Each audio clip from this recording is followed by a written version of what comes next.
Tonight on CTV News at 11:30. It's been a deadly long weekend following a string of tragic incidents across the region.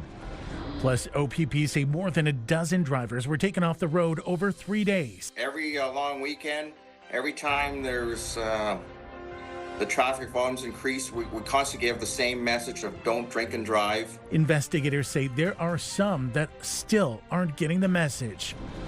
And as Ontario municipalities get set to meet those from the Sea Wanatuck deep sea ports. The Port of Algoma represents that hope, I would say, to keep those jobs here. Local officials say now is the ideal time to make it a reality.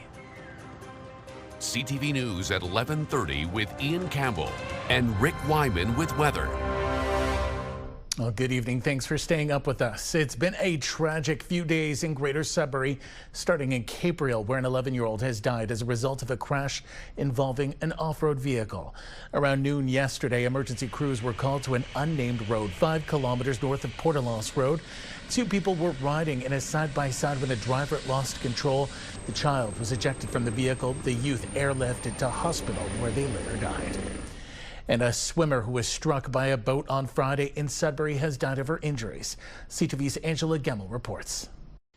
Greater Sudbury police now confirm the 52-year-old woman who was critically injured on Friday died of her injuries over the weekend. Investigators say she had been swimming in open water on Lake Nepewan when she was struck by a passing vessel. A source tells CTV News the incident happened near Duck Island. At the family's wishes, police will not be releasing the woman's name, but CTV has learned she was an avid swimmer and a member of the Sudbury Masters Swimming Club. The group does not function during the summer months, but a source says the members are in disbelief about what happened to their friend and fellow club member. The victim was also a well-known high school teacher in Sudbury. In a statement to CTV News, the Rainbow District School Board calls her a talented science educator whose positive attitude inspired students to do their best each and every day, both in the classroom and beyond the classroom walls. The board says the teacher encouraged students to pursue their passions and instilled in them a love of learning that will be her legacy. After the collision, the Forensic Identification Unit worked with traffic safety officers to try to uncover answers as to what happened.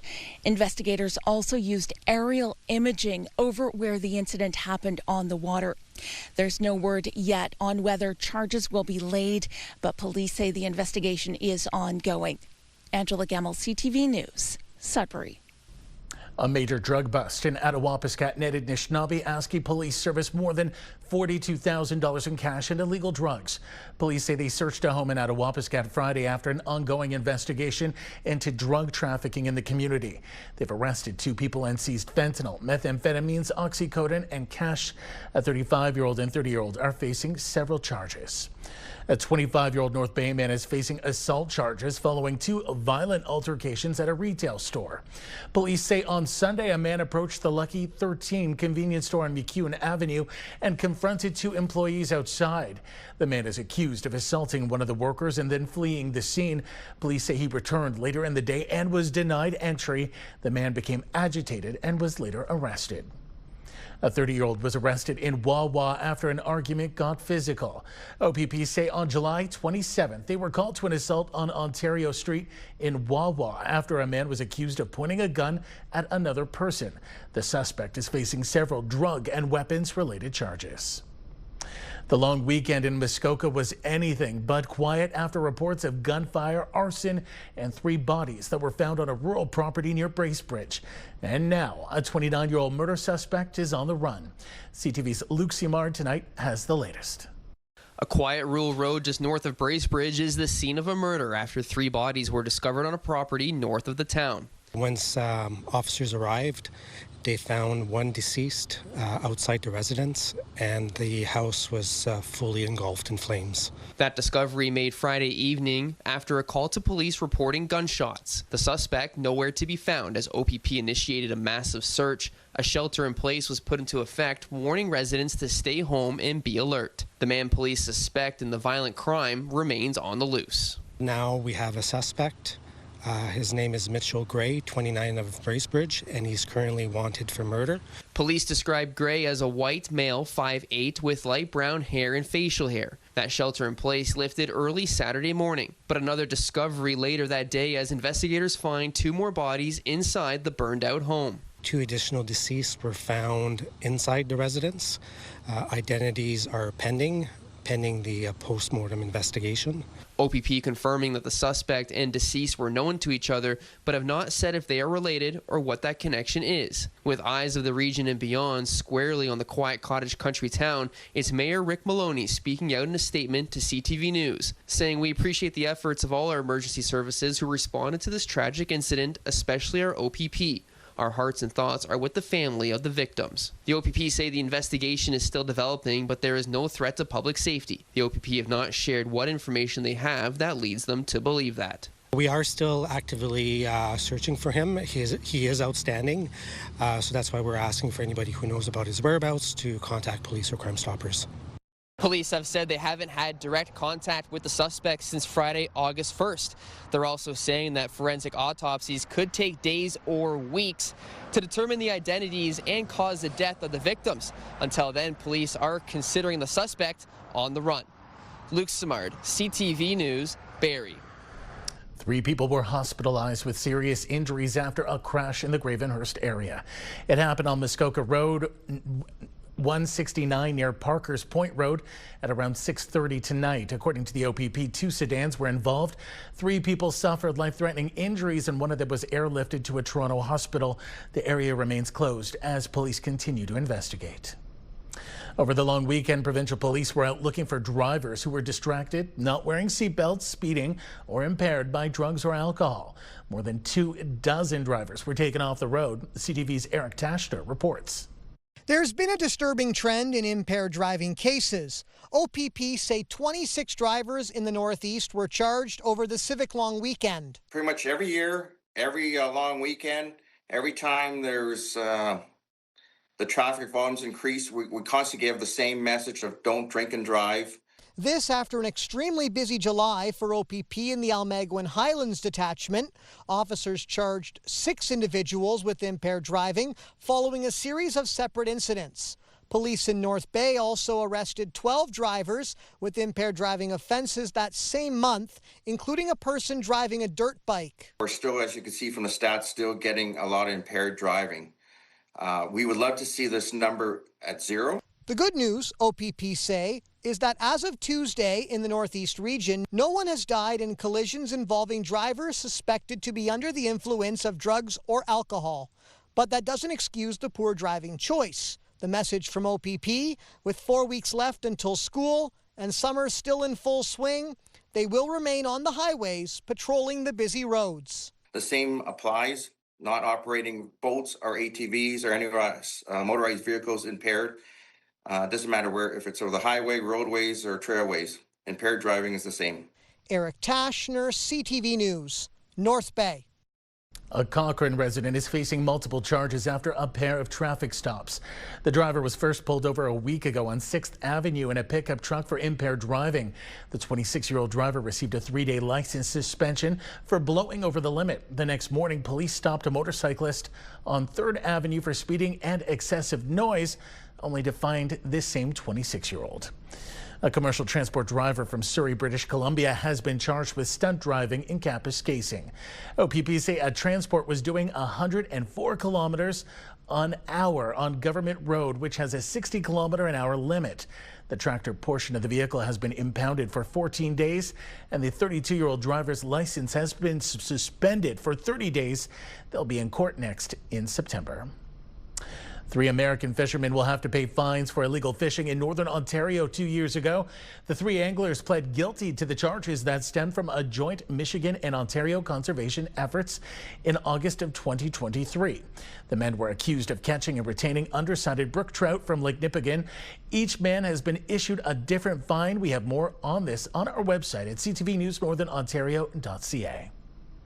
In other news, with the annual meeting of Ontario municipalities less than 2 weeks away, one thing is a priority for Sault Ste. Marie's delegation, a deep-sea port. The project has been a dream for many in the Soo, and with nation-building projects up for discussion, they believe now is the time to seek provincial support. CTV's Corey Nordstrom reports. Local officials believe now is the ideal time to start work on the deep-sea port in the Soo. The green future of Algoma steel means that the site will be viable for decades to come, but the switch to the electric arc furnace means about 1,000 employees will lose their jobs. The creation and operation of a new port would soften the blow for many workers. The Port of Algoma represents that hope, I would say, to keep those jobs here, to keep them almost on site, frankly, because the port would be in the vicinity of Algoma Steel, and to try and spur another industry in town that is going to help not just the steel plant, but all the manufacturing and trade sectors in the community. Last fall, the federal government funded a study to look into the port, which should be complete in the next month. It's working off of a previous study deemed overly ambitious that should lead to the scope of the project and a price tag. The updated numbers are going to depend on how much we have to dredge, whether we're going with one slip or two, and that's all the work that's being done right now to figure out exactly the size and scope of the project. Algoma Steel's port is currently only able to be used by other industries when not required by the steel company. That can lead to delays and slow down the transportation process. When you look at where Sault Ste. Marie is on the map, especially if you're looking at a map of Canada, pretty much right in the middle. And so when we talk about supply chain resiliency and getting that east-west trade corridor, having something like a port that has access year-round becomes extremely attractive. The deep-sea port is the main priority for the Soo when officials head to the AMO conference in Ottawa, and they've already secured meetings with several critical ministries. Scott believes that this would be the exact type of nation-building project the federal government would support with Ontario's backing. Corey Nordstrom, CTV News, Sault Ste. Marie. A new development in North Bay when it comes to Mayor Peter Chirico's expenses. CTV News has confirmed the OPP have launched an investigation into allegations made against Chirico. The city's mayor and member of the North Bay Police Services Board has been in the spotlight since it came out he had put $16,000 worth of expenses on his city-issued corporate credit card over 2 years. Chirico has since repaid that amount. When CTV reached out to the municipality, the city of North Bay sent us a statement saying, well, the city of North Bay has not been contacted by the Ontario Provincial Police regarding this matter. We will provide any information and assistance that may be requested. We'll continue to follow this story as it develops. Time now for a short break here on CTV News. Coming up, Rick will have your full weather forecast. For now, a look at the current conditions, and we have some haze moving into the Sault Ste. Marie area. That's been a common theme with some of the wildfire smoke that has been in and out. Clear skies for mostly everyone else. Some showers moving into Wawa, Chapleau, 22 in Parry Sound, 13 in Timiskaming Shores. Rick will have those details in a moment. When you see it happen, send it to CTV News. Text 10400 from your screen to ours. Text 10400. Well, we're off to a flying start weather-wise as far as conditions are concerned, and no appreciable precipitation for the next couple of days, so still a bit dry. Have a look at what's happening overnight. Forecast radar looks pretty good right now. Chance of showers, well, not really happening, but we do have a system moving in perhaps by, well, Thursday afternoon.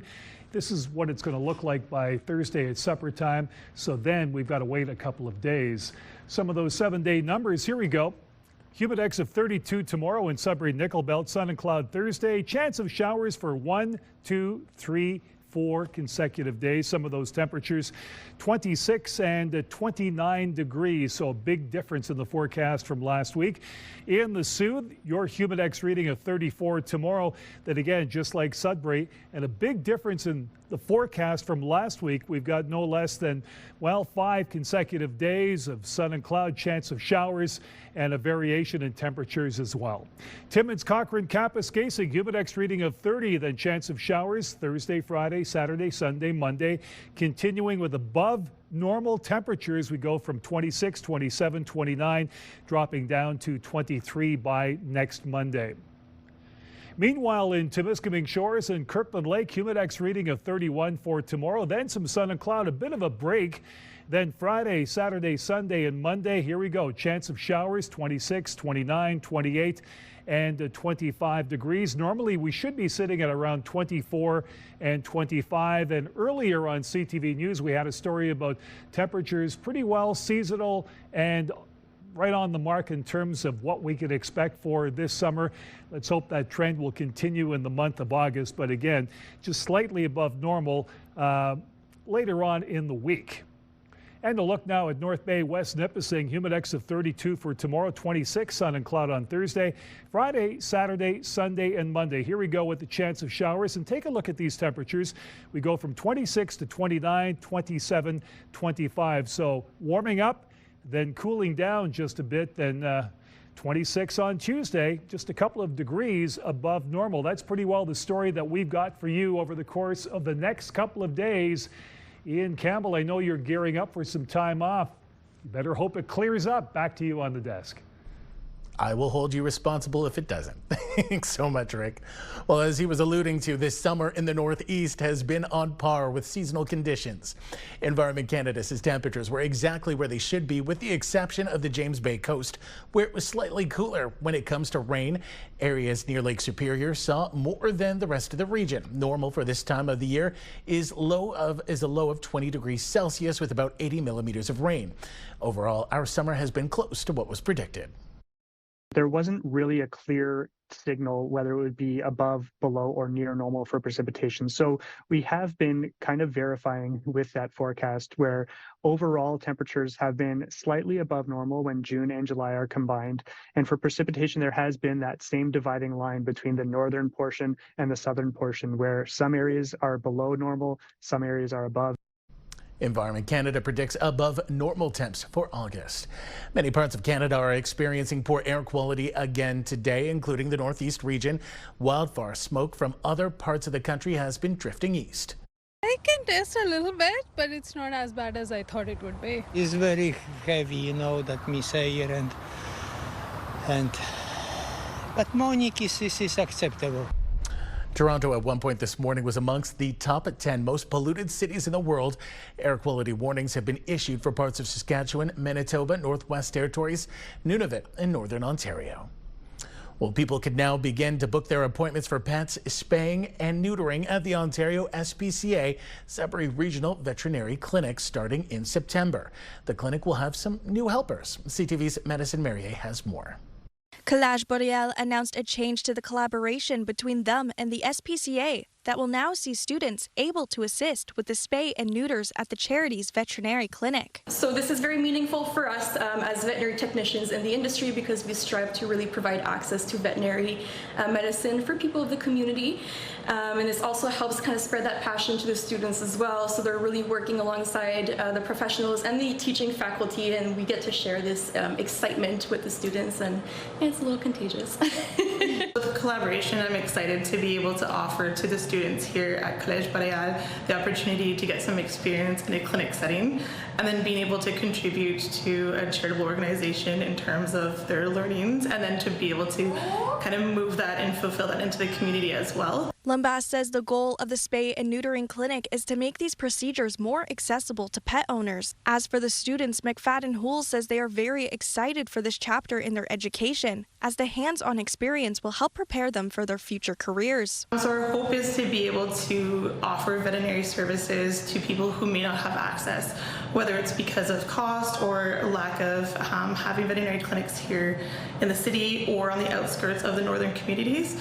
So we work with a lot of rescues on the outside of Sudbury, a lot of Indigenous communities, those that may just not have that access to regular care. The Ontario SPCA Sudbury Regional Veterinary Clinic begins today. However, Collage Boreal students don't start until the semester begins in September. Madison Merrier and Kansas. CTV News, Sudbury. Well, tonight in Sudbury's Bell Park, the 55-plus Summer Games opening ceremony was packed with people from all over Ontario eager to start competing. The games officially start tomorrow morning and run until August 7th. Tonight, however, was about everyone showing up to watch the fire ignite, signaling the beginning of the games. Each of you is a shining example of how we can help fight the negative stereotypes about getting old. We are not getting old. This is the first time these games will be happening in Northern Ontario. Organizers wanted to highlight our unique multicultural city with live performances from Yes Theatre and the Philippine Association of Sudbury. There is a wide variety of games happening from pickleball to euchre and even new games you might not have heard of like prediction walking. We have a motive, just activity that people that want to be active, this is a great place to live. We have a lot to offer. The ski trails are certainly in the winter, but in the summer, all the walking trails, the bike trails that we have as well, all the lakes, the beaches that we have, so we have lots to offer. The fact that they come up here, maybe discover, maybe they were here 30 years ago, 35 years ago as kids, and I was like, oh my God, the city's changed. That's what I'm hearing a lot. The city has changed, and we're changing for the better, and we're a growing city, and I'm just delighted to be able to host all the province here for the next few days. 800+ participants will be getting the opportunity to explore Sudbury while showcasing the game's unofficial mantra of staying young. A big welcome to all of them. Still ahead tonight on CTV News.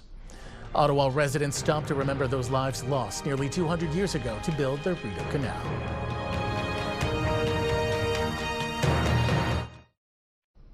The workers who died building the historic Rideau Canal nearly 200 years ago were honored over the long weekend at a special ceremony on Colonel By Day.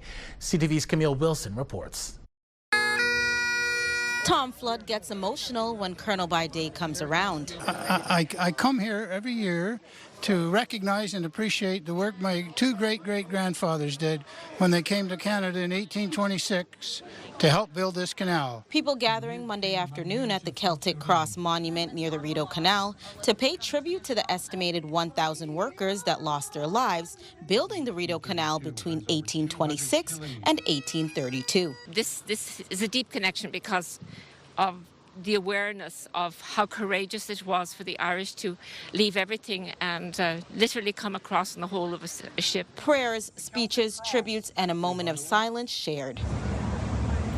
Because of the recognition our Rideau Canal has, not just to those in our city, whether it's during the summer or in the winter months as the world's longest skating rink, also to the tourists as well. So to both. It's great to it's a vision of beauty and splendor. As many as 7,000 people worked to build the Rideau Canal, 16 hours a day, 6 days a week, fighting cold winters and hot summers. We just appreciate the work and the freedom that we enjoy here in Canada because of their early days and their hard work. A lot of people don't realize and recognize that, hey man, like the times were tough when they built this thing between 1826 and 1832, and a lot of folks got hurt and were killed as a result. 5 engraved symbols on the monument: an Irish harp, a pick and shovel, a mosquito, a wheelbarrow, and an explosion representing the tools used, working conditions, and disease people died from. The monument was first unveiled in 2004. It's very important to a person who is an Irish immigrant to have that connection to the people who came before us. Birthed from tragedy, now the Rideau Canal is a World Heritage Site, one of the biggest tourist attractions in the capital. Camille Wilson, CTV News. An annual soccer tournament in Sudbury has been rebranded, drawing on its Italian heritage. More than 30 soccer teams from across Ontario will be playing in the Coppa Caruso this week. It started in 1992, but when the Sudbury Regional Competitive Soccer League took over, the name changed. Now organizers want to highlight how the Caruso Club played a role in developing soccer locally. What our board of directors has been trying to do is really play into the heritage and the tradition and the history of the soccer league here in Sudbury, and kind of going back to our roots. So even when we changed the name, a lot of people were still referring to it as the Caruso Club Tournament because of the legacy it had created. Most games will be played at the James Jerome Sports Complex. Burger Wars is coming to an end in Sudbury. Organizers with L'Arche partnered with Desjardins for a final grilling before the closing ceremonies this Sunday. L'Arche Sudbury spoke out about the importance of having local community support for its mission, but also the importance of supporting local for fundraisers like Burger Wars. So important to have local businesses on site, and we really try as much as possible to support local businesses, and when they support us, it really feels as though we're doing some great community building and relationship building, and that pays great dividends. It's so nice to be greeted by a smile when we go into a business, and it's so nice for businesses to know a little bit about our mission as well. And we'll have the final numbers and this year's winning burger for you next Tuesday here on CTV News. What a great fundraiser. Congratulations to all. That takes us to the end of our newscast this Tuesday night. For the latest news anytime, remember you can head to our website, CTVNewsNorthernOntario.ca. You can also download our CTV News app. Thanks for watching. Good night.